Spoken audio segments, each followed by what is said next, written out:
Assalamu alaikum wa rahmatullahi wa barakatuh, brothers and sisters. It's Roshan Muhammad Salih here, the editor of Five Pillars. I pray that you all had a good Ramadan, that your fasts were accepted by Allah. Eid Mubarak, a belated Eid Mubarak to everyone watching. We obviously took a little bit of a break during Ramadan, and we didn't do any big picture shows. Obviously, many of you would have seen that we were doing lots of live fundraisers, but we're back. And I'm back, and I pledge to do this every week, especially given the crisis in our beloved Palestine ongoing at the moment. And of course, today there is only one topic that we can talk about, and that is the dire situation in Palestine. So it all started off, as you will all know, with the situation in the West Bank or in the Jerusalem area, Sheikh Jarrah, where Palestinian residents were forcibly evicted from their homes in favor of Israeli settlers. It escalated to the heinous violations in the third holiest site in Islam, Masjid al-Aqsa.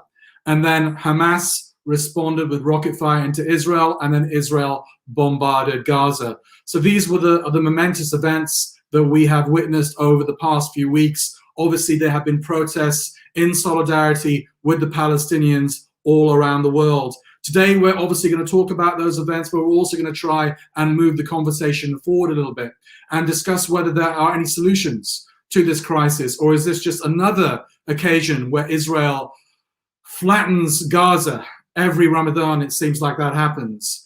Is there a solution, a military solution? Is there a political solution? Is there any kind of solution whatsoever? Those are the kind of topics that we'll be addressing today. Please send your comments in. Your comments are an integral part of this show. I will endeavor to read as many of them out as possible. And of course, myself and my guests, we bounce off your comments, and we will endeavor to do that. I've got three great guests coming up throughout the show. One, the head of a Palestinian charity. Another, a former IDF soldier, an ex-Israeli, an anti-Zionist now, but a man who was born in Israel. And we also have one of the most prominent journalists writing on the issue of Palestine in this country coming up too. But first of all, let's remind ourselves a little bit of the events of the last few weeks. I'm going to play a few videos out to do that. Let me find the first one, inshallah. Here we go.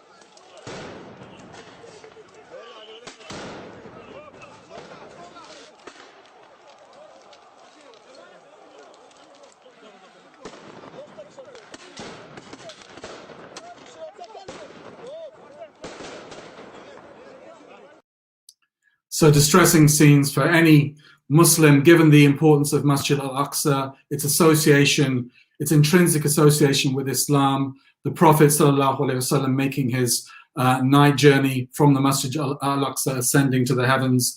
Very difficult scenes to watch. And they were followed by also extremely difficult scenes with the bombardment, the subsequent Israeli bombardment of Gaza.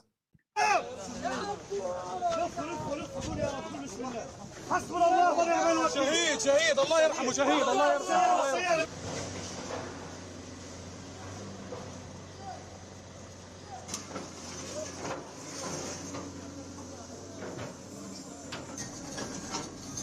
هبط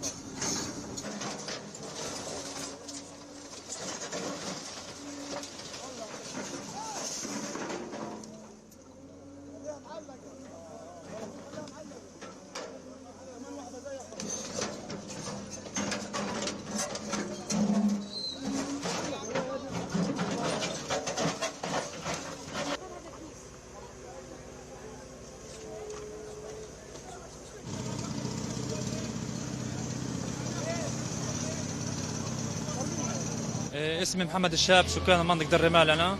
We were asleep at about 12:30 when the airstrikes happened. So we went into the streets and there was another strike there, creating a big hole. There are only residential buildings around here. Israel says it doesn't target civilians, but I can tell you, all these strikes were completely random.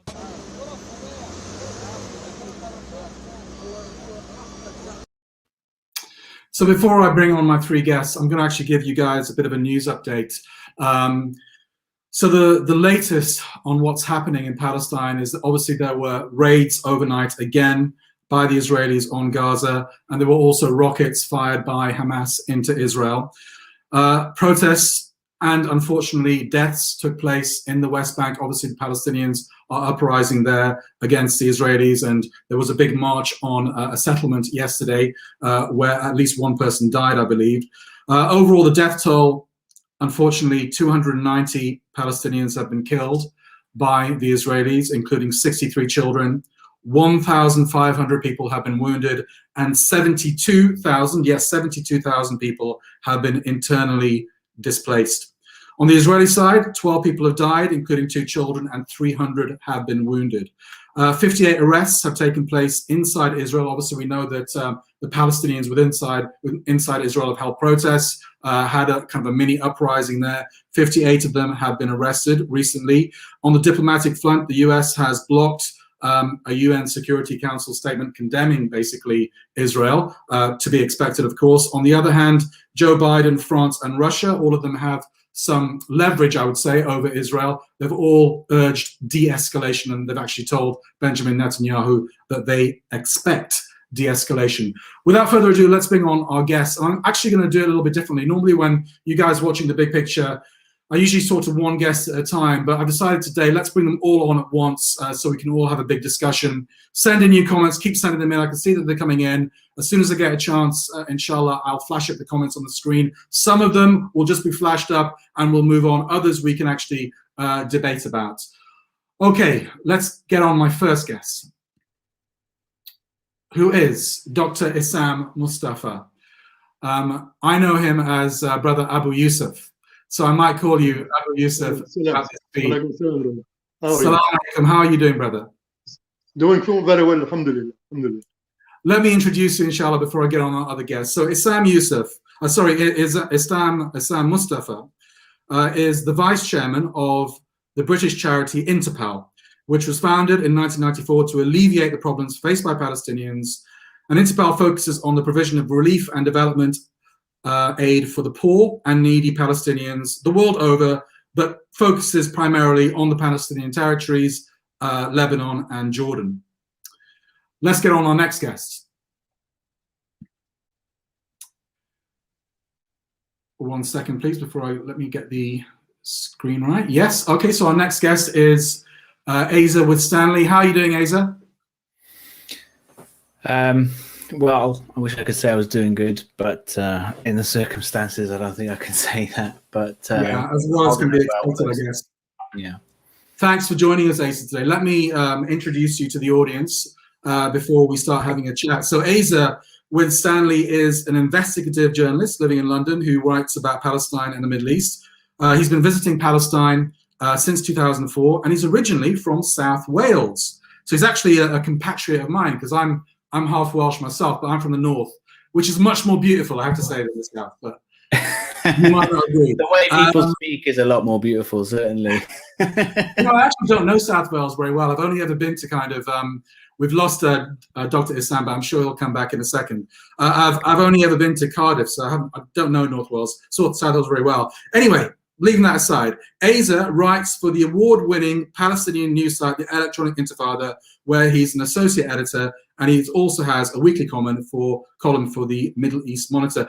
And I must say, you guys, if you haven't heard of the Electronic Intifada, and I'm sure most of you have, quite frankly, it's really kind of the go-to site for Palestinian information in English, in the English language. Obviously, there's plenty of stuff in Arabic. Subscribe to it, subscribe to Asa's email. I subscribe to Asa's email every week. So look Asa up, Google his name, Google the Electronic Intifada, read it. I must admit, as the editor of a British Muslim website as well, I steal loads of stories from the electronic intifada because it's that good. So please. But you give credit, whereas some people. I do give credit. I do. I don't nick it and plagiarize. Yeah, but I'm just gonna say it, guys. I'm gonna own up. We nick loads of stories off them because they are always there first. Let's get on the next guest, and hopefully, Dr. Issam. Actually, let me just text him just to see if he's got any issue. I'm just gonna bear me 1 second. I'm just gonna tell him to rejoin. While we're waiting for Dr. Issam, let's get on our third guest, who is Haim Rashid. How are you doing, Haim? Fine. Okay, delighted that you can join us, Haim. Let me just do a little introduction before we get into the discussion. So, Professor Haim Rashid is a filmmaker, photographer, and a film studies scholar who has recently retired, I believe, from the University of East London, where you spent a lot of your career. Haim was born in Israel, but now he describes himself as a anti-Zionist. His recent book, which I will flash up on the screen in a second, is a history of the IDF. Let me get that so everyone can see it. May I correct you on one point? Sure. Not on the book. I wasn't born in Israel. I was born in a refugee camp in Italy because my parents are survivors from the camps in Europe. So Yes. maybe because I was a refugee when I was born, I find no problem understanding and sympathizing and working with the Palestinians. Yes. Haim, I just wondered whether you could maybe get a little bit closer to your computer, or we can't hear you very well, or maybe turn the sound up a little bit, or just speak up. Okay. Thank you for correcting me, Haim, but obviously you spent a lot of your childhood and early years in Israel. Your recent book, An Army Like No Other, is a history of the IDF, the Israeli Defense Forces, that argues that Israel is a nation founded and formed by its army. Haim charts the evolution of the IDF from the Nakba to wars in Egypt, Lebanon, Iraq, and the continued assaults upon Gaza. He also gives his own account of his experiences as a young conscript during the 1967 war. And we will be asking you about that. Okay, let's get Dr. Issam back. Dr. Issam, you're back. Okay. Yes. Let me start off with you, Dr. Issam, because obviously you're a Palestinian originally from the West Bank. You must be in touch with Palestinians every day, I'm guessing, from the West Bank, from Jerusalem, from Gaza. What are they saying to you? What is the situation like there at the moment? The situation, as you've seen it, and we are watching it on the TV every second, every minute, the situation is very dangerous. Situation is very harmful. We have to regret all the victims of this situation. But if we to blame someone, then we know who we are blaming in this situation. We always say that the occupiers can occupy the people. They have the force to occupy the people. And once you become under the occupation, then it's you who has the right to defend yourself. It's not the other way. Unfortunately, the media, the American administration, everyone is trying to call that Israel has the right to defend itself. Well, fine. But what about the rights of Palestinians? Do not they have any rights to resist, as the UN says in its resolutions, that people who comes under the attack have every means of defending themselves and to resist this occupation. But it's a tragedy. It's a real tragedy that we are seeing all these things. The PA and the Palestinians being engaging in the peace and all these things. The Oslo Accord took place in 1993, and we are reaching 2001, ending 2001. So we are talking around 20 years of this negotiation. But what we are seeing, that every minute, every year, every week, that the most of the land, of the Palestinian land, is confiscated, stolen from them, and even people are some people believing that they could send the Palestinians out from their country and send them out from their towns. What is happening in Sheikh Jarrah? What's the purpose of it?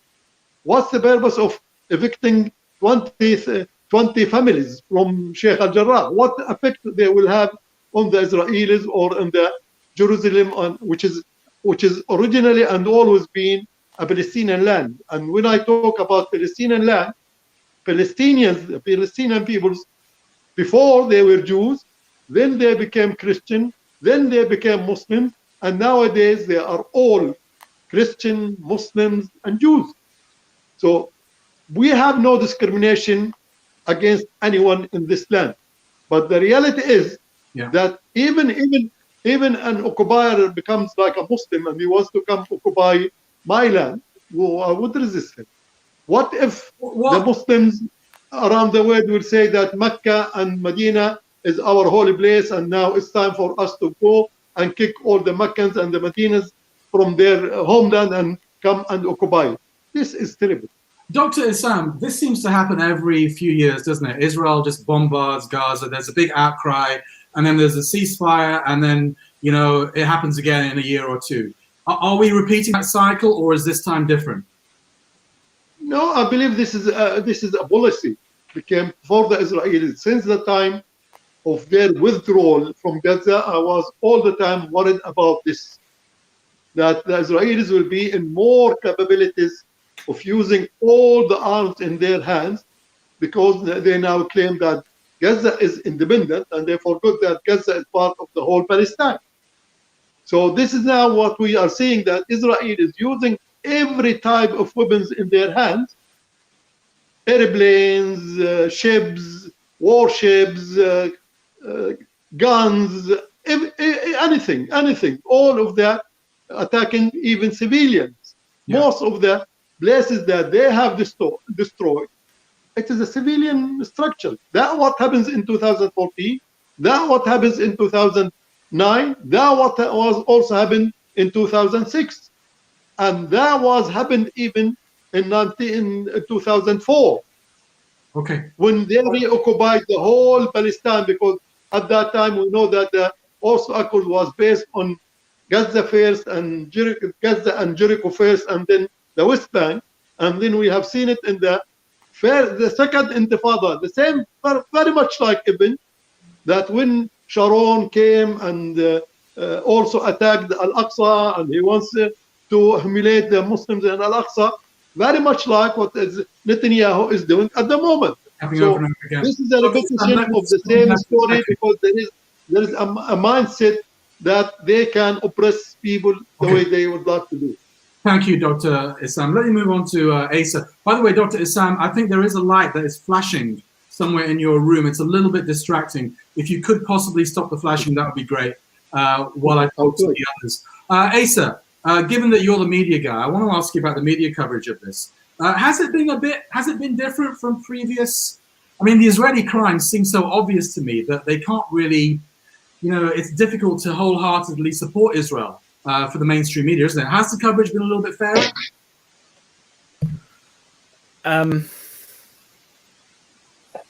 No. I mean, it's been different. I mean, I haven't done any systematic analysis of it this time, but my impression is that they've just been covering it less. Like, rather than covering it worse, they've just not been covering it as much as they did in previous wars against Gaza. I mean, that's my impression anyway. I mean, I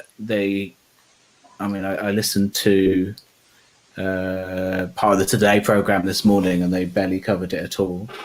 There doesn't seem to be many interviews with the Israeli ambassador compared to when it was Mark Regev, and I think that's probably because they know Zippy Hotovely is a bit of a liability because she is such an extremist, and they haven't held her to account for that at all, the British media.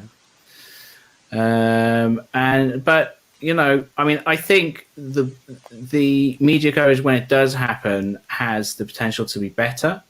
So there's been clips today of the Sky News coverage, and Sky News appears to have quite a good correspondent on the ground in Jerusalem. Yeah, I saw that. But Asa, they're getting slaughtered on social media, aren't they? Maybe not in the mainstream media, but on social media, they're getting absolutely slaughtered, right, Israel?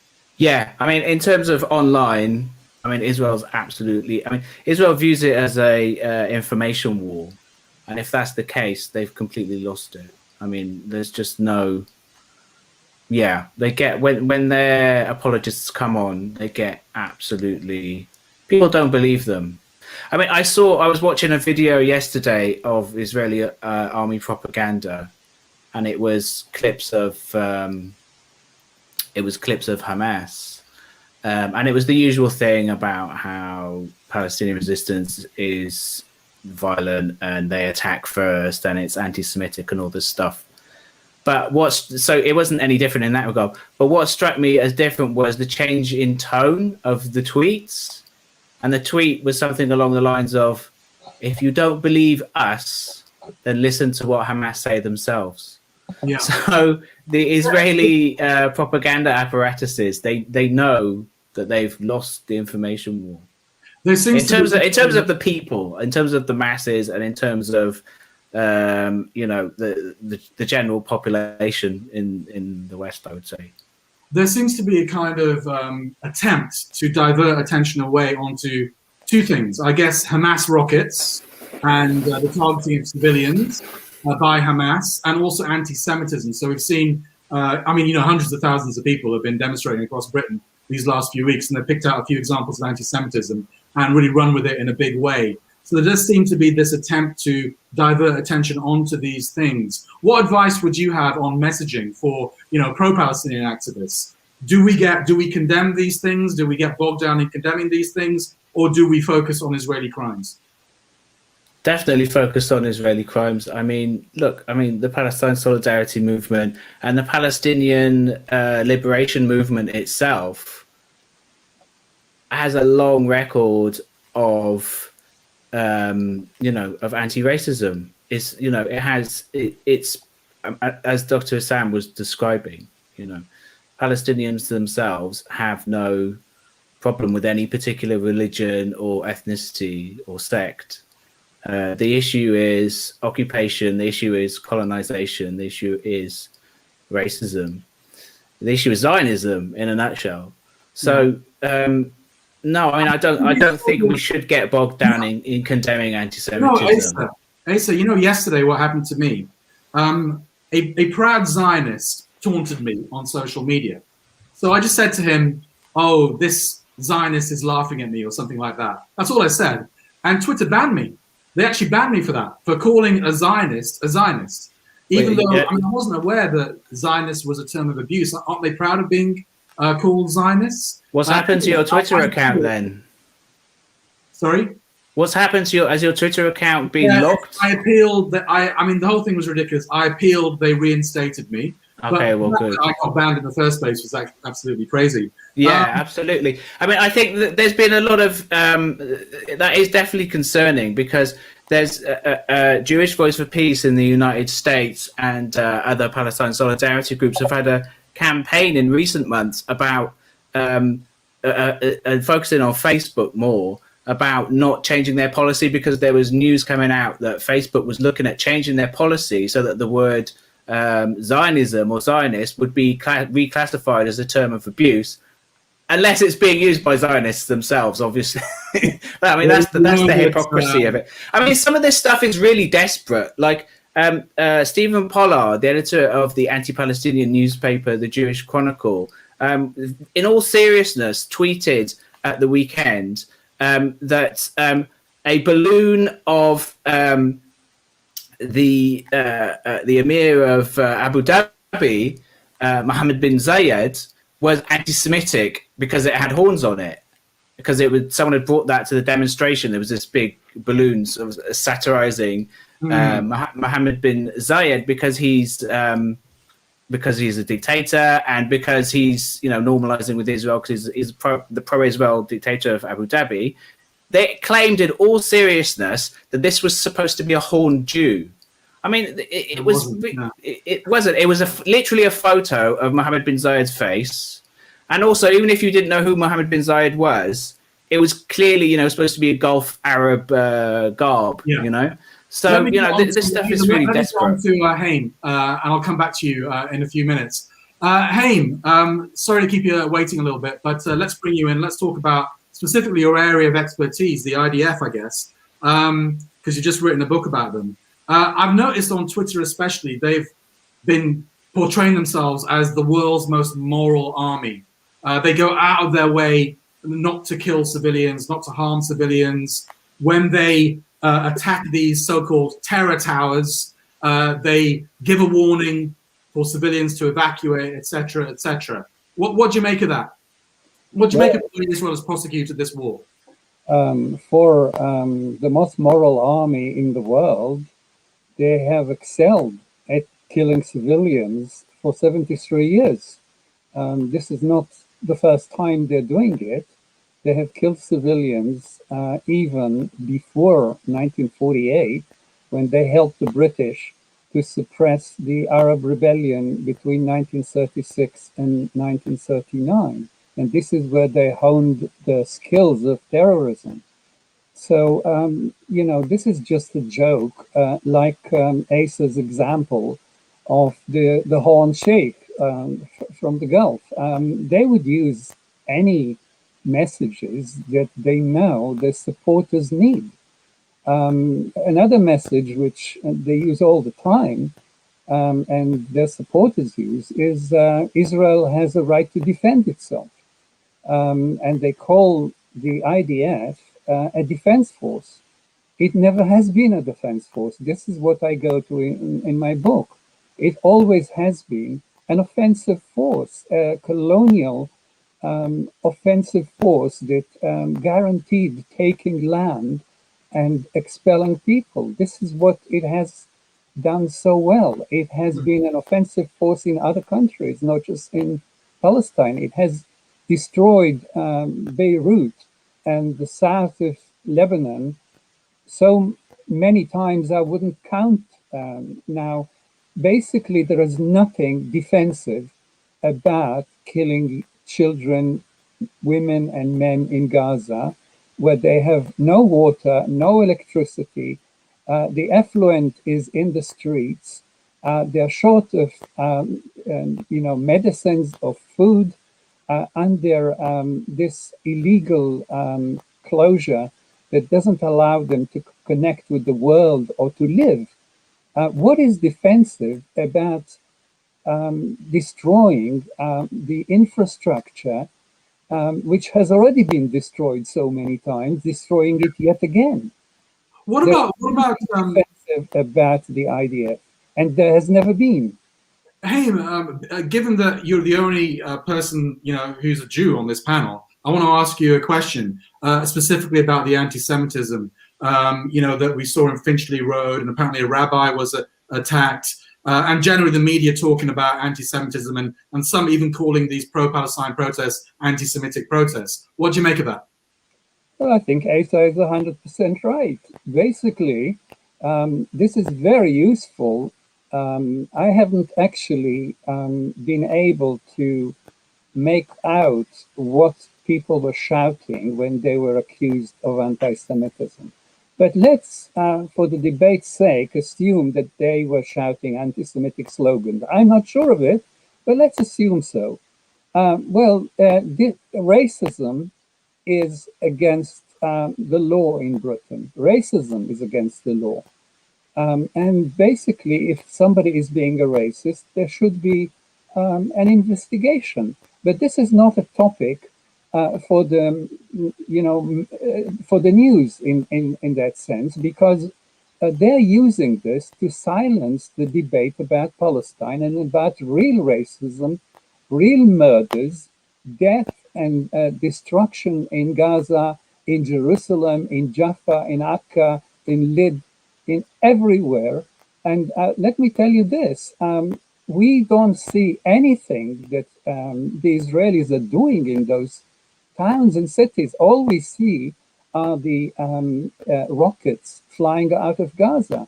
I have spoken to my Palestinian friends every day, and they tell us the stories and show us the clips that we never see on the BBC and we never see on ITN and we never see in the States or in France. What is happening now is an insurrection, but not of the Palestinians necessarily. There is an insurrection of the fascist right in Israel, like there was an insurrection of the fascist right in the United States. Haim, I'm gonna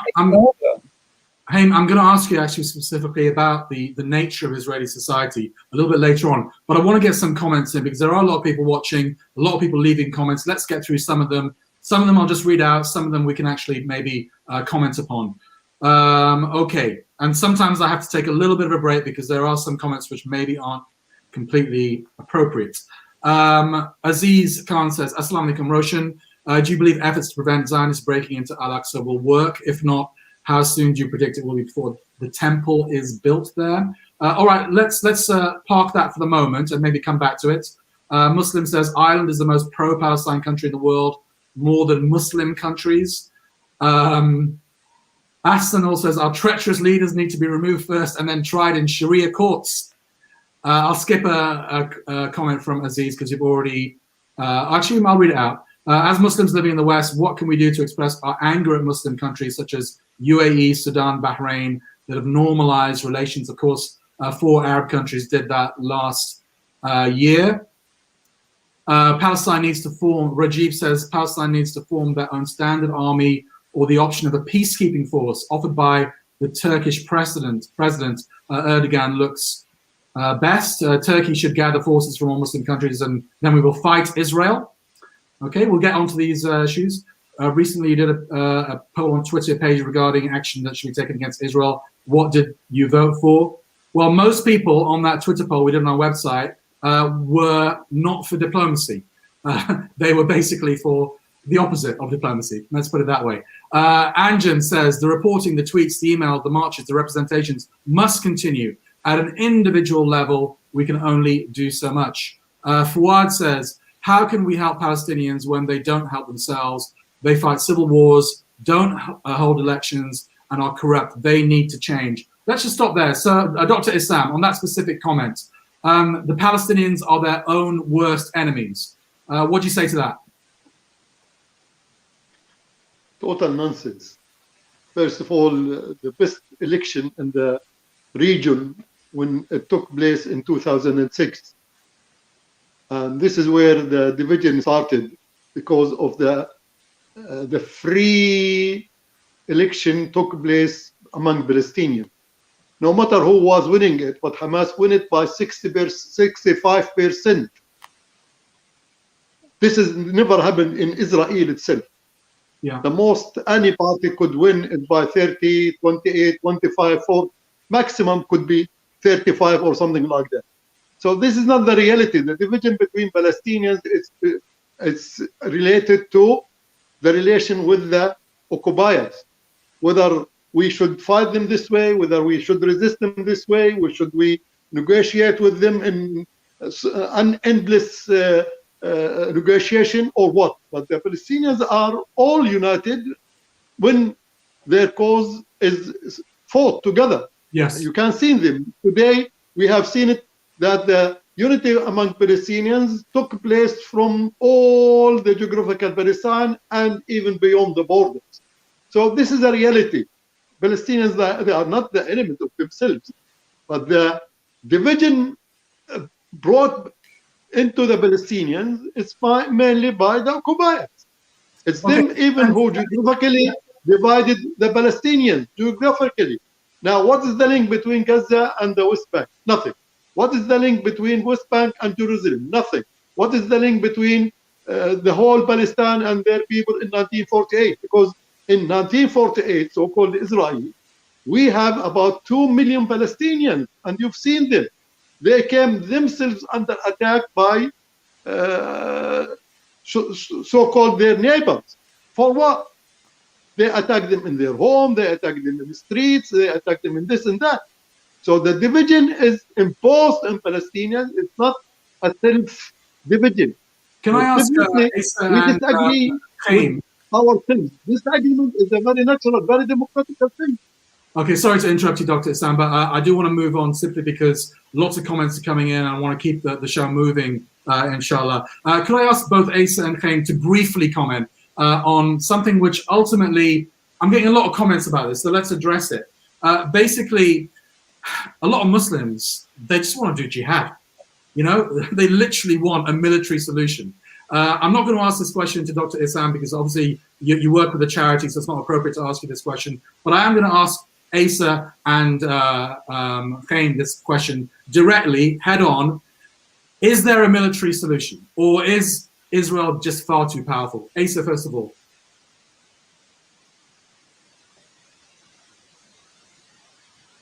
Asa, I think you got a problem with your connection. Sorry. Yeah, sorry. There we go. Yeah, it's sort of conventional wisdom that there's no military solution to the so-called conflict. But I don't think that's necessarily true. You know, a great deal would have to change in the region. But, you know, the Palestinian resistance, we see it. I mean, look, Palestinians have a right to defend themselves, including armed force, right? And that's what they're doing now. That's what the Palestinian resistance factions are doing now. You know, you think that these things can't change, but they can, you know, and I don't think it's necessarily true that there could be no military solution. However, having said that, I think what we can do in the West is boycott, divestment, and sanctions, which can have, you know, it can have a material effect on the forces of the Israeli occupation. Okay, Khaim, briefly. Basically, the anti-apartheid struggle, which I was part of in the 70s and 80s, won by a combination of military struggle against apartheid and BDS. And I think that's what we need to do. Those of us that are in the West need to be committed to BDS. Do remember that actually Israel didn't do any good militarily in 2006, in 2008-9, in 2012 and 2014. They could not actually reach a military solution, as they call it, to Hamas or to Hezbollah. There is no military solution that they have.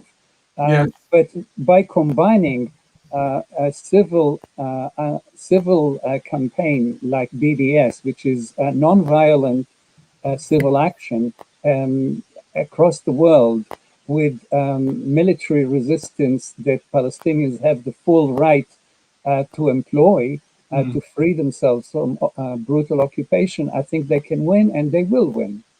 Yeah, and I think it's worth remembering that both Gaza and South Lebanon were liberated ultimately by military means. Let's get especially South Lebanon. Yeah.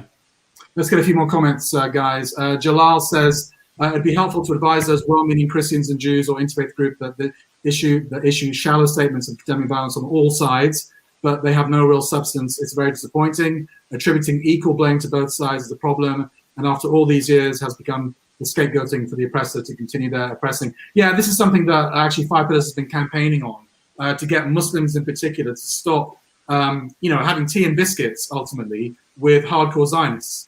And we've been criticized, we've been called anti-Semitic for doing that. Of course, we differentiate between hardcore Zionists and ordinary Jews, and we have many friends who are Jews. I hate having to repeat that over and over again, but it seems to be necessary. But yeah, that's something that we have been campaigning on, because it just it emasculates pro-Palestinian activism, I think.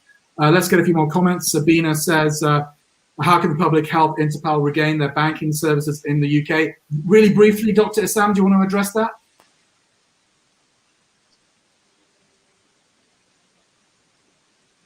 Dr. Isam, can you hear me?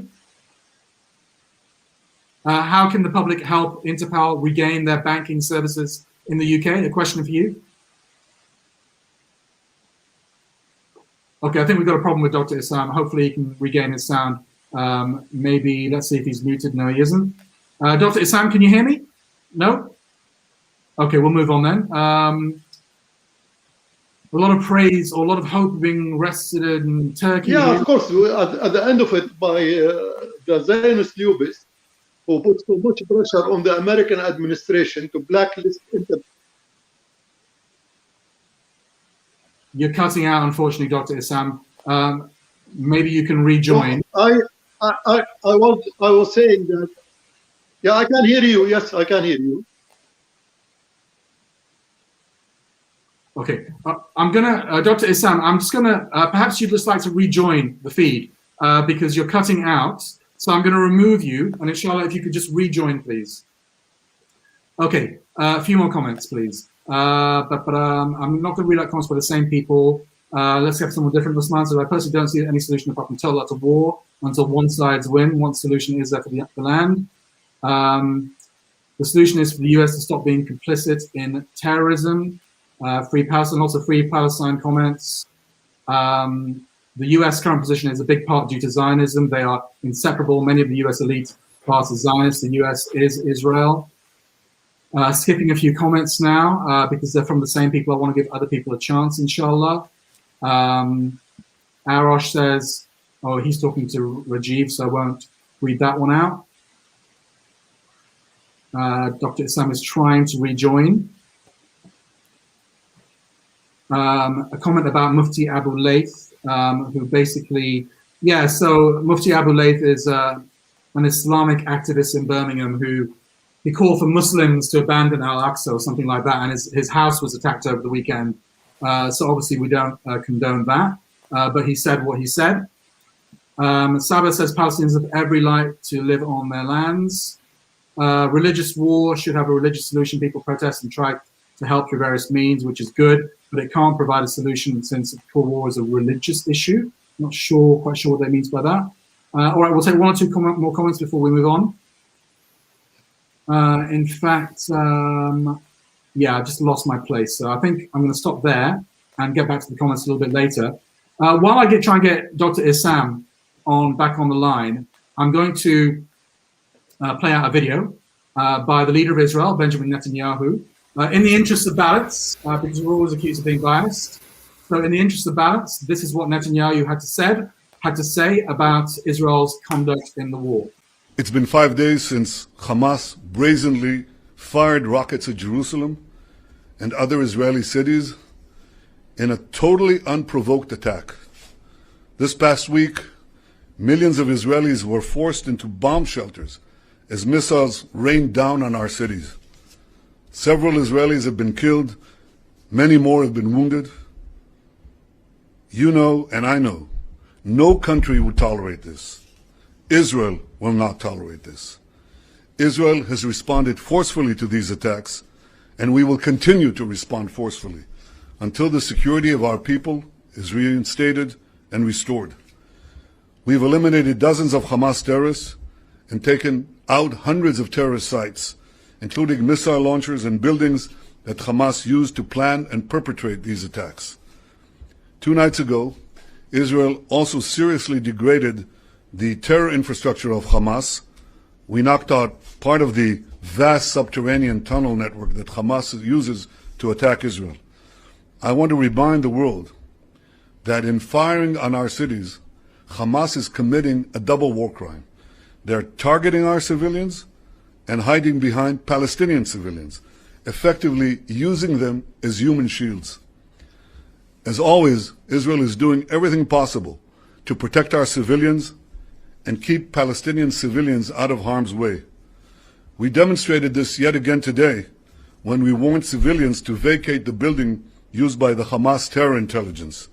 They vacated the premises before the target was destroyed, and that's why you don't hear of casualties from these collapsing terror towers.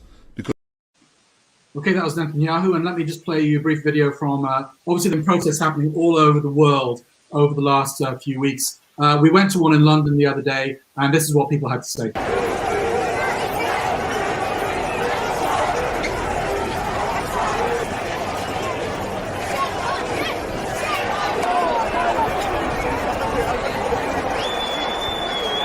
The people who love humanity, who love justice are here. The people who are the oppressors, who are killing babies, okay, and children, You can't even see them. They're behind that bus. That's how they are. That's how the devil works. Well, of course, this was an Islamophobic attack on Masjid al-Aqsa. This is the third holiest site in Islam to us. And now they are massacring people in the Gaza Strip. They are massacring them. And including friends of mine who have been affected by this bombing that has gone on. People that I know personally, people that are family to me, have been affected in these bombings. So, of course, when you see people out here today, many of these people do have relatives in occupied Palestine. And according to Human Rights Watch, this is apartheid. This is not hyperbole, this is apartheid according to Human Rights Watch and B'Tselem. So when we see people out here today, of course, people are expressing their opinions. They're mad, they're angry, and they want the violations of international law to stop. The Palestinian people deserve to see this. They need to see us out here supporting them. They're going through a lot. We saw what happened at the masjid, yeah? Can you imagine that happening to your local masjid? Can you imagine that happening in your local masjid? But it's happening in the heart of the Muslim community, yeah? The people have been oppressed. So please, brothers and sisters, you know, come out, do something. Write to your MP. Let's recognize Palestine. We need to recognize Palestine. We need to make that an agenda to recognize Palestine. Lobby your members of parliament. Lobby your political parties. And our Muslim communities, we're in all the different political parties. And what are we doing? Can't we not get any of the members of parliament to actually come out and speak for the Palestinian cause? You know, so don't be afraid. You know, within the legal frameworks, we have the right to express ourselves. Please do so. Come out and protest. Don't miss out. 1.6 billion Muslims around the world, supported by all the Muslim countries around the world. We all go to Al-Aqsa. What can the Israeli regime do then? We need unity, we need collective action. When we see governments one by one being picked up, the government of Sudan normalising relations with Israel, the government of Bahrain normalising relations with Israel, the government of the United Arab Emirates, Saudi Arabia doing secret deals behind back doors. We need leadership. Without leadership, then it's left for people to protest, but reality, protest without any concrete action can only deliver so much. So when I was asked, is BDS going to work? BDS doesn't work unless it's done on a mass scale, unless whole countries boycott, divest and sanction Israel. But that's not happening, so we need to see collective action. And we talk about the Muslim Ummah, especially during the month of Ramadan. It's time that we see it in action.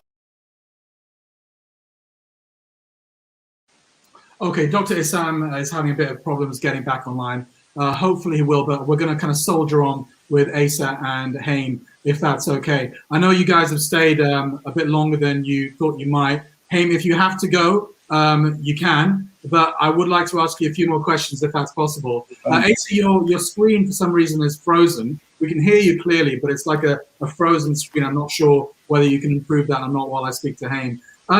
Tell me a little bit, Haim, about the nature of Israeli society. We've seen lots of videos over the last few weeks about Israelis chanting death to Arabs. Settlers basically saying we must kill all the Palestinians, even the children and stuff like that.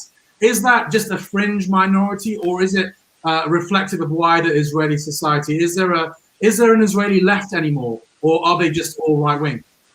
There hasn't been an Israeli left for many years. I think some people who think that Benny Gantz is left are demented. This is the man who told his electors and supporters that he has been responsible for killing 2,500 people in Gaza, and said that he will return Gaza to the Stone Age. If this is left, then I don't know what I am.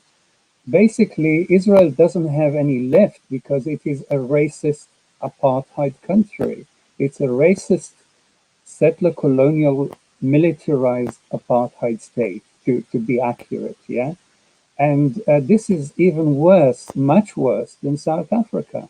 So I think to wait for Israel to change from within is nonsensical and hopeless, and I wouldn't suggest that.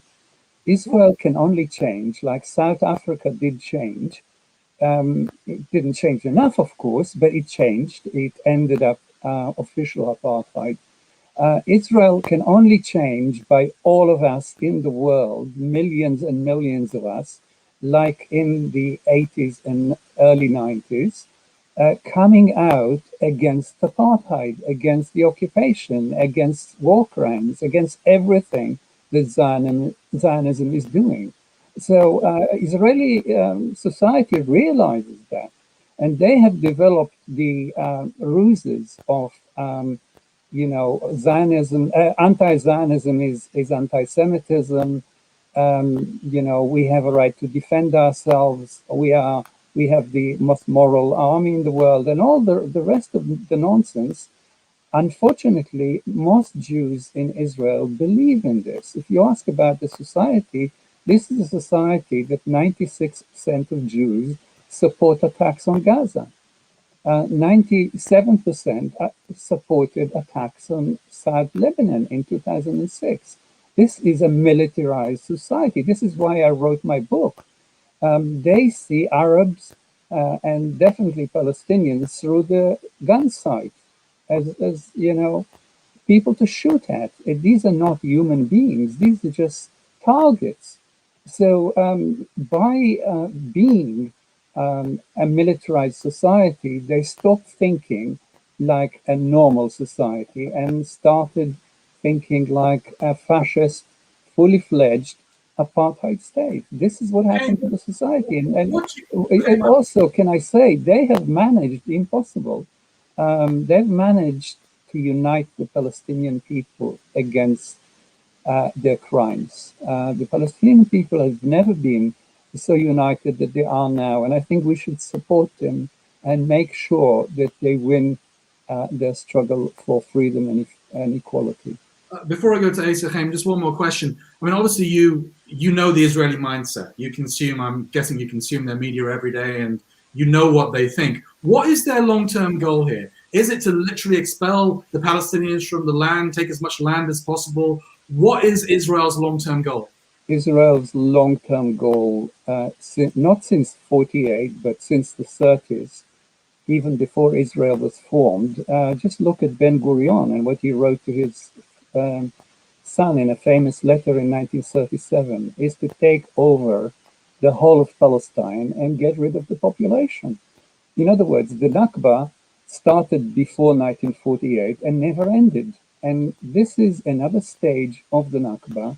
And they want to empty Palestine of its indigenous population. They've never given up on that. And they continue to think that this is possible. I happen to think they can't do this. But with the army that they have, maybe they will try. Yeah. This is a terrible thing to face. When we think about what might happen, I'm terrified. I just hope that we in the world can stop anything like this even being on the agenda. But it is now on the Israeli agenda. They discuss it in the Knesset. They discuss it in the papers, on television. This is in Hebrew. They have no qualms about saying it.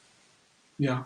Asa, a lot of comments, which I won't read out, but I will ask you to address, basically slating Muslim countries, even Muslim countries which are considered to be close to the Palestinians, like Iran and Turkey and Qatar, for being all about words and no action. Is that a fair reflection of the regional picture when it comes to support for the Palestinians? I think it's a fair comment on Turkey and Qatar, but not on Iran. Iran supports Palestinian armed resistance factions militarily, materially, in terms of training, arming, and yeah, I mean that's a well-known fact. And so does Syria and Hezbollah to a lesser extent. So I think the criticism from some of the comments is that, okay, those are facts we know in terms of the weapons and the training, but there hasn't been any kind of solid, or not much anyway, solidarity attacks from Lebanon into Israel. Iran and Hezbollah obviously don't want to take on, this is what people are saying, they don't want to take on Israel head to head. For example, Iran is not really responding to Israeli attacks on its forces in Syria, etc. I mean, I don't speak for them. I'm sure they'll respond in the time and place of their choosing. I mean, there's a lot going on in the region right now. You know, the war in Syria still hasn't ended. Israel has not stopped bombing Syrian targets. You know, a massive section of southwestern Syria is still occupied by Israel. Like, we all forget this, like including myself, including the Palestine Solidarity Movement.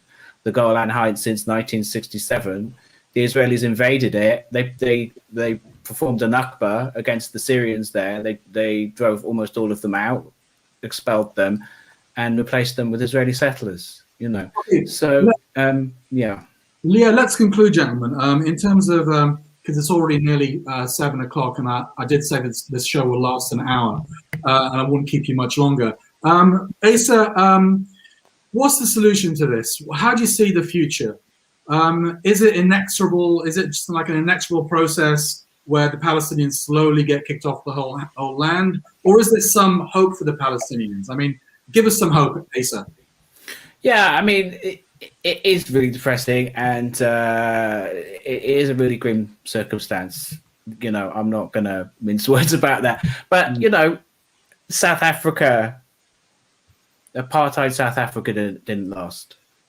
Algeria, you know, the French settler colonial state of Algeria didn't last. It was decolonized, you know, for all the problems Algeria has. It's not colonized anymore. You know, French and British imperialism, direct imperialism in throughout Africa ended. You know, so these things do come to an end. People resist them. You know, and you know, Haiti, the enslaved Africans in Haiti liberated themselves. You know, settler colonies can be dismantled. And I think if we've seen a glimmer of hope in the current circumstance, it is the unity of the Palestinian people, actually, in terms of the Palestinians in 48, Palestinians in Jerusalem, Palestinians in West Bank and Gaza Strip, Palestinians in exile, enforced divisions, colonial divisions enforced by Israel and its allies. They haven't successfully brainwashed the Palestinians, you know.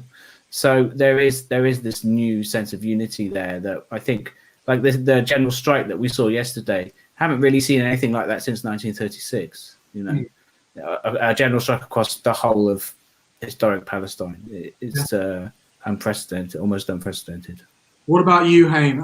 Asa, it is coming up to 7. If you have to leave, then just remove yourself from the feed. What I'm going to do is I'm going to ask Haim a concluding question. Then I'm going to go through some comments. You're welcome to stay if you want to stay, and there are plenty of comments. Haim, again, concluding remarks from you. How do you see the future? Is it a depressing situation that ultimately is just going to get worse and worse for the Palestinians, or do you see a solution in the favor of the Palestinians sometime in the future? I think that it depends on us. It depends on the whole world, like it did in South Africa. If we support the Palestinians and their rights and their equality, then they will win that, and they will win what I support, which is a single secular democratic state in the whole of Palestine, which was the policy and position of the PLO until 1988. There is nothing wrong with democracy. There is nothing wrong with equality. There is nothing wrong with one democratic state.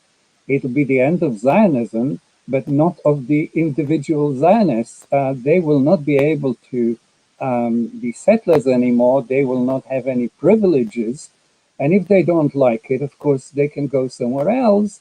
But what the Palestinians are saying to them, live in equality with us. Then, you know, this is possible. Of course it is possible. So you favor a one-state solution, basically, yeah? Yes, I am. Of course I am. Why? What is wrong about living in the same country? This is what the Palestinians are offering for years to Israelis, to live in peace, in equality, and in justice in a country which actually for 2,000 years was housing Muslims, Christians, and Jews in peace. The only time this was broken is during the Christian Crusades. Palestine, like many other places, existed with its religious communities living in harmony all this time. In Palestine, there was no anti-Semitism. There were no pogroms. Zionism has introduced pogroms now into Israel.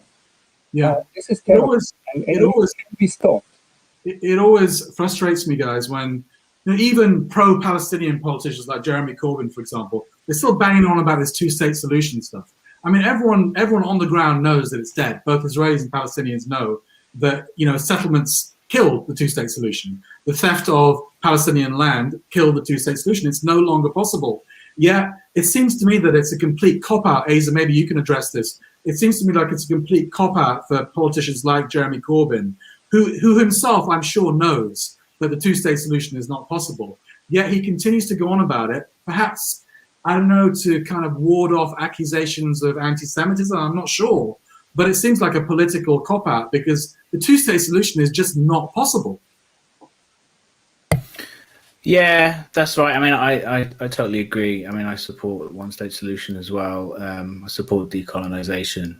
I think that, I mean, I think your criticisms of Jeremy Corbyn there are very fair.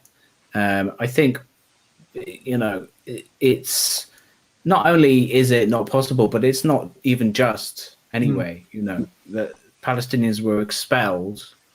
2/3 of Palestinians were expelled between 1947 and 1949 by Zionist militias and the Israeli army.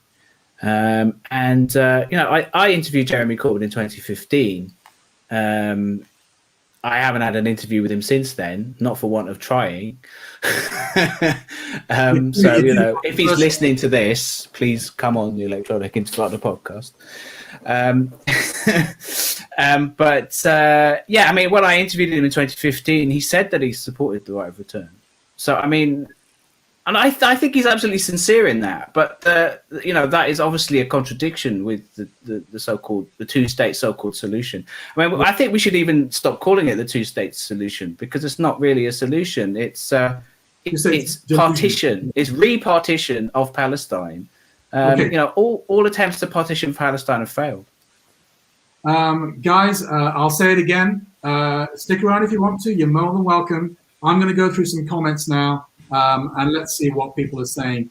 So Dean says Israel is using fake accounts of people. Well, I know that Israel have this. I think Electronic Intifada did an article on Israel's troll army, where they have this kind of control room where they just activate all these bots and whatever. And it's called act.il. They've got several. I think they call them war rooms or something like that around the world. It's in the article. Yeah. Tyke says Israel's mum is the UK, Israel's dad is the US. Let's move a few more comments on. Just bear with me while I find good comments rather than people talking to each other on the wall. Sabina says the attack on the rabbi in Essex was not related to anti-Semitism. It was a robbery. Even the Daily Mail acknowledged this when it reported it with the St. John's Wood incident. All right, so I shouldn't have kind of meshed that in with the whole anti-Semitism debate. Apologies for that. Those who attacked Mufti Abulate's house were absolutely wrong. Yes, no one would disagree with that. Should Palestinians migrate to another country? Well, I think their greatest jihad is to stay in their country, Imam. Let's move on. Everyone here is speaking against the leaders, but look at the first OIC meeting in 1974. All the leaders died unnatural deaths. I'm not sure what you mean by that, MK. Perhaps others can fill me in. King Faisal was assassinated 2 years after his oil embargo based on fighting Zionism. Anyone who tries to unite Muslims against them is killed. How can we be anti-Semitic when Palestinians are Semitic? Some of us prefer death to humiliating migration. Nadeem says, don't the rockets fired by Hamas cause far more harm than benefit to the Palestinians? Haim, do you want to address that? I think you already have, but Nadeem is criticizing Hamas for firing rockets. Well, I don't think that Hamas is going to decide the result militarily, but actually it causes quite a lot of fear in Israel, and this fear might be educational. They might start thinking, like they did before in 2006 about Lebanon, that they're not winning this, and why are they continuing to do so? Why are they continuing to kill people unnecessarily and make everything so much worse? So Hamas managed to continue shooting the rockets despite the Israeli attacks. I think that's very interesting. I don't believe in military solutions to problems like those in Palestine, but I think resistance to occupation is a right that the UN gives the Palestinians, and they're using it. So I'm not against the UN Charter. AZ, you want to say something? Yeah. I mean, I broadly agree with all of that. I mean, I think that look, any death of a non-combatant is a tragedy, obviously. But I think that Palestinians absolutely have a right to defend themselves using armed force. And, it's another conventional wisdom that, I mean, even in the solidarity movement, people often say, oh, the Hamas rockets are just firecrackers and stuff like that. I mean, I don't think that's true anymore, if it ever was.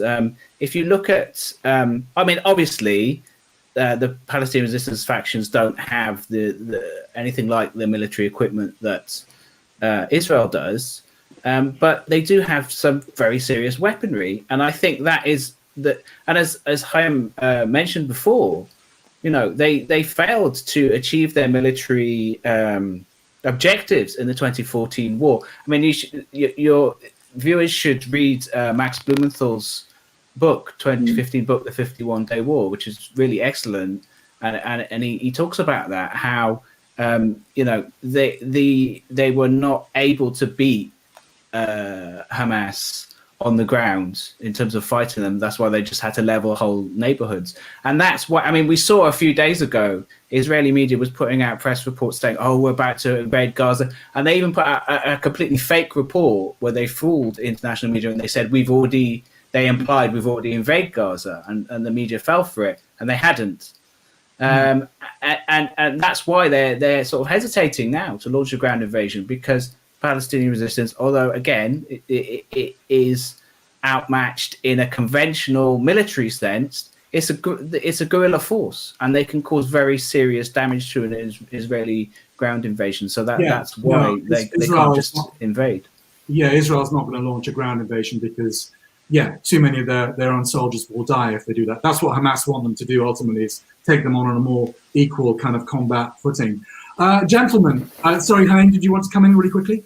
Just to say that Israel is very good at fighting civilians that don't have any arms. This is what it excels in, and this is just destruction and despair.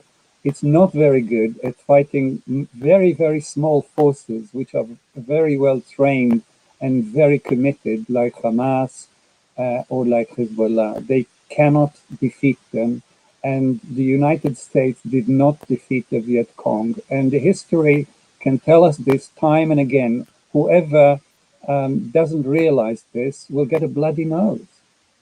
Okay, gentlemen, on that note, I'm actually going to say goodbye to you guys, because I'll go through the comments myself swiftly after you guys have gone, simply because I need to wrap up the show as well. Really appreciate it. So Asa, again, just to repeat, Asa is a writer for the Electronic Intifada, something that I read most days. It's always breaking stories on Palestine.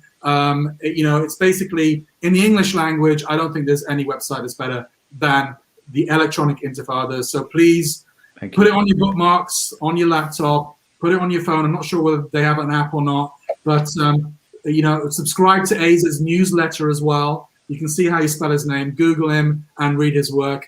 Haim, obviously, I haven't read your book, but it's on my list of books to read. I will buy it, Haim, and I will review it, inshallah. 4 or 5 pillars, An Army Like No Other. I assume readers can buy that on Amazon, right? No. Haim's already left, but I'm sure you can buy his book on Amazon. So goodbye, Haim, and really appreciate you coming on today, Asa, and see you soon. Thanks for having me. Bye. Okay, and Issam Mustafa had to go. I'll catch up with him later and I'll say goodbye personally. Let's go through some comments, guys, because I know there's so many of them. So, Usman says, Israelis are fascists now. We need a military solution. Fuad, Israel's retaliation is disproportionate and targets civilians. It is doing collective punishment. But that doesn't mean Palestinians are innocent, e.g. fighting amongst themselves and corruption. Be honest. Well, I think there's no doubt about it that the Palestinian Authority is completely corrupt and is ultimately Israel's lapdog. And they even cancelled elections. President Mahmoud Abbas, we shouldn't call him president anymore because he hasn't held elections since 2007. You know, so he's even not the legitimate president, and he's completely irrelevant when it comes to this current conflict. Does Dr. Islam feel spiritual improvement, becoming more God conscious, is needed from the Palestinians? He's not here to answer that question, but all I can say is that Palestinians are heroes. I've been to Gaza once in my life. I only spent a week there. I went there shortly after the Egyptian Revolution in 2011, I think it was. It's a beautiful place. It would be a tourist paradise, by the way, if things were better, because that's a beautiful beach. The people, despite all the pressure that they're under, the bombardment that they're under, the constant pressure, you know, electricity cuts, whatever, the people are so beautiful. And, you know, really it's one of the, I've been to many places in the Muslim world, and it's definitely up there amongst one of my favorites. Certainly better than the Gulf countries, put it that way, although that is not saying much. MK says we need unity for military or non-military solutions. Absolutely, and we haven't got any of that unity whatsoever. All political solutions face the same war, military support for Israel. We need to stop them at their core, their settlements, their capital. Let me skip a few points. Comments. Peaceful and just amount for the Palestinian conflict is the only solution. Well, you know, we've already tried the peaceful route. That's what the PLO did by signing the Oslo Accords in 1994, whenever it was. And it hasn't worked because all Israel have done is steal more land.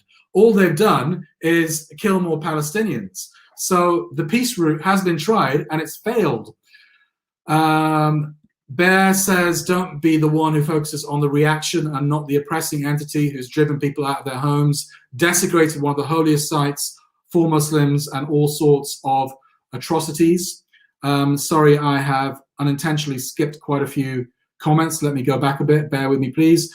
The Organization of Islamic Conference is not fit for purpose. The same applies to the UN. No backbone, all lip service. Turkey is vocal, but has vast financial, economic ties with Israel. Yeah, I mean, Turkey and Israel have relations. Turkey has an ambassador in Israel. Israel has an ambassador in Turkey. And Turkey has not expelled its ambassador. You know, obviously we know that Turkey is split between, you know, its Islamic side and its secular side, and they're both having a struggle at the moment. But yeah, let's not lionize Turkey too much. Let's not big them up too much, when the fact is, they haven't done much apart from words. That's my opinion. Sultan says, why can't Turkey impose a trade embargo on Israel? Exactly. BDS at an individual level will not affect Israel much. That's the very least Turkey can do. Expel ambassadors, economic boycott. That is the very, very least. They have not done it. Jalal says, Confucius said, the beginning of wisdom is called things by their proper names. Is the conflict about Jews and Arabs, or is this just another colonial conquest and military occupation to expand Israel's borders? It is not religious, it's a land grab dressed up in religious symbolism. Skipping a few more comments now. People talking to themselves on the wall, bear with me please. Amir says, Israel has illegally occupied the whole of Palestine and needs to be removed. No two-state solution. A Muslim army needs to liberate the people of Palestine. The UN has failed for 70 years. We need to unite as one ummah, but our differences to one side to get out of this nationalism mindset. Indeed, Allah will not change the condition of a people until they change what is in themselves. Indeed, Allah will not change the condition of the people until they change what is in themselves. Umair says, removal of any Muslim leader is not defending us. Aisha says, these Zionists must be stopped because they won't stop the next step. The next step will be Mecca and Medina. It's up to Muslims to stop this, as stated in the Holy Quran. People in Bangladesh and Pakistan can't afford 3 meals, yet Usman talks of fighting a holy war. I'll let you two guys argue on the war between yourselves. I won't get involved. Getting on to the latest comments now. I'm skipping quite a few. Western governments are all Zionists and recognize Israel as a legitimate state, even after occupying Palestine illegally. I can see none of this is stopping soon until Imam Mahdi arrives. Israel wants to expand its territory. When 3,000 people were murdered in New York, those so-called Palestinians were passing out candy and celebrating. I don't feel one bit sorry for them. All right, so we have a differing opinion. Sahih Christian, right? Okay. So I don't think that's true, by the way. I didn't see those images of Palestinians en masse celebrating. I mean, you know, quite frankly, the Muslim world has been battered so much by the Americans, you know, for so many years that it doesn't particularly surprise me if a few individuals cheered when 9/11 happened. You know, it's wrong to do that. It is absolutely wrong to do that, because ultimately what happened on 9/11 was completely un-Islamic, and it was, you know, something that led to the destruction of the Muslim world, you know, Afghanistan and Iraq as well. Although obviously the blame for that mostly lies with the Americans. But is it any surprise when you're literally getting battered 24/7, when millions of Muslims are being killed, sanctioned, you know, starved by the Americans, that a few may resort to inappropriate reactions? I don't think it is. The Irish have always supported Palestine. We know that. Big up the Irish. That is certainly true. Been there many times, and obviously the struggle for United Ireland is mirrored by the struggle for a liberated Palestine. Palestine is not mentioned once in the Quran. Israel is over 30 times. Well, obviously Palestine is mentioned in the Quran. Obviously there is a verse leading, you know, basically alluding to Masjid al-Aqsa, the farthest mosque, and the night journey that is in Palestine. And obviously the Quran obviously does talk about Bani Israel as well. Allah gave, I won't read out any more comments from Sahih Christian. He's had enough airtime. Ibrahim Dar says, liberation is the only solution. Only the Khilafah can protect their honor. It doesn't have to be violent, but if it does comes to war, they will get smashed. Tariq Ali, sorry, I skipped a few comments by mistake. Sorry about that. I'm just going to kick Sahih. Sorry about for seeing that. I made a mistake by switching, by pressing the wrong button. Sorry, astaghfirullah, sorry, brothers and sisters, for subjecting you to that comment. I'll just kick Sahih Christian out. He's obviously a Islamophobe. I can see lots of disgusting comments by him. Give me a second while I block him. AE says Turkey suffered a coup d'etat attempt. Egypt suffered a real coup d'etat. Syria suffered a civil war. Lebanon suffered wars and economic crisis. Iraq was invaded. Libya suffered a war. I'll address that in a few minutes in my outro. But obviously the Muslim world, I guess, is on its knees, unfortunately. Boycott all Saudi and UAE airlines and goods. Yeah, I don't want to see anyone going to Dubai on holiday. I don't want to see anyone going to Dubai on holiday. Seriously, if you do that, okay, and I see anyone doing that, you're getting called out, you know? That is the least we can do, living our privileged Western lives here. Do not have anything to do with the UAE anymore. Boycott their airlines, boycott their goods, boycott their country. Same with Bahrain. Sudan and Morocco might be a little bit different because they're kind of being held hostage by their leaders to a certain extent. They didn't do it with any joy. But these countries, these Gulf countries, like Bahrain, like UAE, they've got like a warm relationship, a people-to-people relationship with Israel now. They're literally egging Israel on in this war, you know? And, you know, literally, these countries need to be boycotted for their treachery. Most of these Israelis are not even from the 12 tribes of Israel. They're European Jews that have no Semitic blood, that immigrate from Europe. Well, it's a controversial topic. I don't know anything about that, and I'm not going to comment on it. I'm not qualified to. Although I know that that is something that lots of Jews and Israelis in particular claim is anti-Semitic, but no comment from me because I haven't got the knowledge. Like my dear departed father used to say, if you don't know, don't talk. Okay, guys, I'm going to finish the show now. I'm going to do my outro because there are more comments coming in, but it's already 7:20 when I pledged to finish at 7 o'clock. All I would say to you, brothers and sisters, is that Israel may be sitting pretty at the moment. It is. Let's face it. It is militarily superior to the Palestinians. It's politically and financially superior to the Palestinians and probably the whole region, quite frankly. However, things change and we have to have strategic patience. The Palestinians have to have sabr, and may Allah give them that sabr. Things change, geopolitics change. And I'll give you a few reasons why I feel in not the short term, but in the medium to long term, Israel may cease to exist, just like apartheid South Africa ceased to exist. One, Israel is facing a demographic time bomb. Palestinians are having more kids, mashallah. They are having loads of kids. Israelis are having few kids. At the moment, in historic Palestine, I think the population is about 6 million Jews, 6 million Palestinians. That will change in the future to favor the Palestinians. The Israelis know this, and they're very, very worried about it.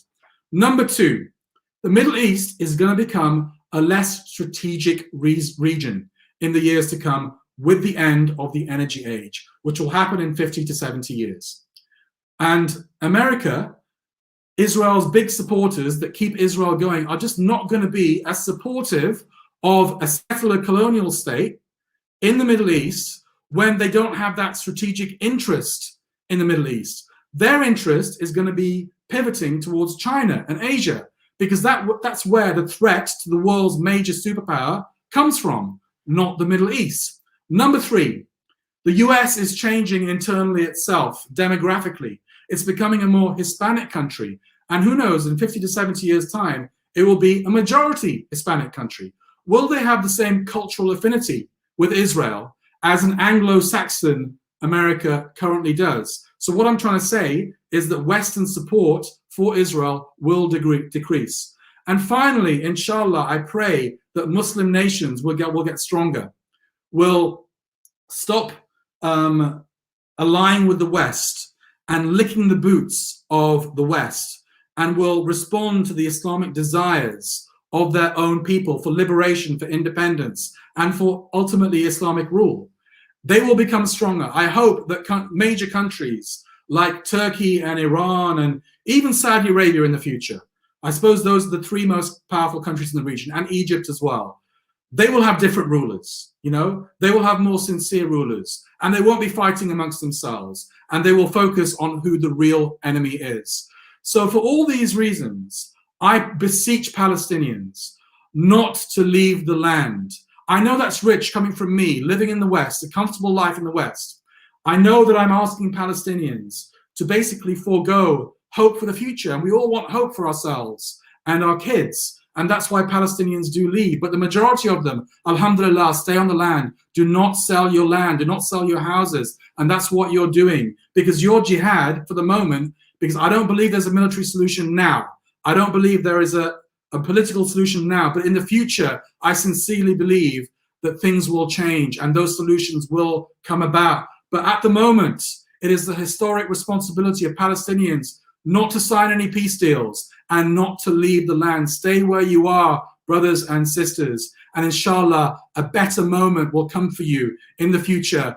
And Palestine will be liberated and Al-Quds will be liberated. And believe you me, brothers and sisters, I make dua for that every day. And on that note, I'm going to finish this episode of The Big Picture, and I'll see you guys next week, inshallah. Assalamu alaikum wa rahmatullahi wa barakatuh.